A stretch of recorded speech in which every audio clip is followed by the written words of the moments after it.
po sa aking channel. Ngayon po ay papakita ko sa inyo paano lutuin ang spicy chicharon.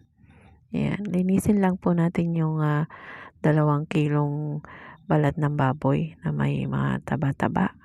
Pagkalinis po ay ilagay po natin sa isang kawali o palyok. Bahala po kayo kung ano meron niya sa inyo. Lagyan po lang natin siya ng luya. Tapos yung pamintang itim tsaka pamintang puti. Tig-isang kutsara po nilagay ko. At saka po nilagyan ko po siya ng asin. 4 na kutsarang asin. Palasa po natin yan. At saka po maraming sili. Mga 20 sili po ang ilalagay natin dyan para maanghang, masarap. Biyakin lang po. Hati-hatiin yung sili para maanghang. Tsaka po lalagyan natin sila na 5 piraso na dahon ng laurel. Ayan. Lagyan lang po natin ng sili. Ayan po, maraming sili yan. Bahala po kayo kung gusto nyo mas maanghang. Kayo na po ang mag-adjust. Dagdagan nyo ng sili.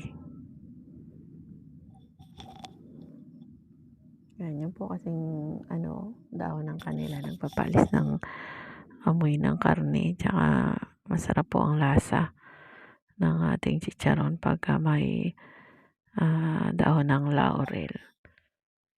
Pagkayari po niyan ay pakuluan po natin ng 10 minuto yung ating karne.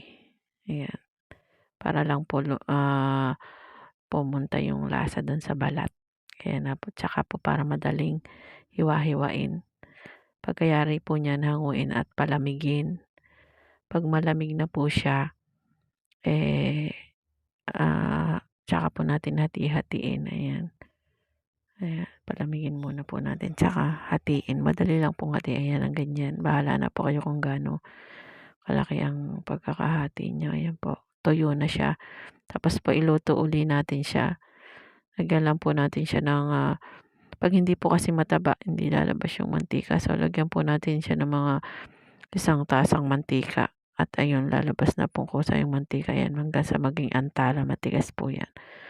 Mga 1 oras at kalahati pong niluto. Ayan. Tapos po palamigin. Palamigin natin. Pagkalamig po, pwede na nating iluto ulit. Painitin yung mantika po na dati. Yung pinaglutuan niya. Mainit na mainit po. Paalsahin na po natin yung chicharon. Yan, ihulog lang po sa mainit na mainit mantika. Ayan, unti-unti na po siyang umaalsa. Yan. Palamigin lang po, pwede na nating iluto agad o kinabukasan. Yan, maraming mantika. Yung pinaglutuan po niya yan pinag-anantala. Antala tawag sa amin kasi yan sa Kabanatuan. Yan. Ayan po, hanggang sa lutuin natin hanggang sa umalsa, mawala yung kulay brown. Maging puro na, yung maputi na, alsado na, ganun, malutong na. Saglit lang po yan niluluto. Ayan, hanguin na po natin. Lagyan ng tissue sa ilalim ng plato para meron kayong strainer para hindi masyadong mamantika. Ayan, nagluto po ulit ako ng isang pangluto. Ayan na po ang resulta ng ating spicy chicharon. Anghang yan, sarap. Sobrang lutong po niyan. Chicharon na yan. Napakasarap.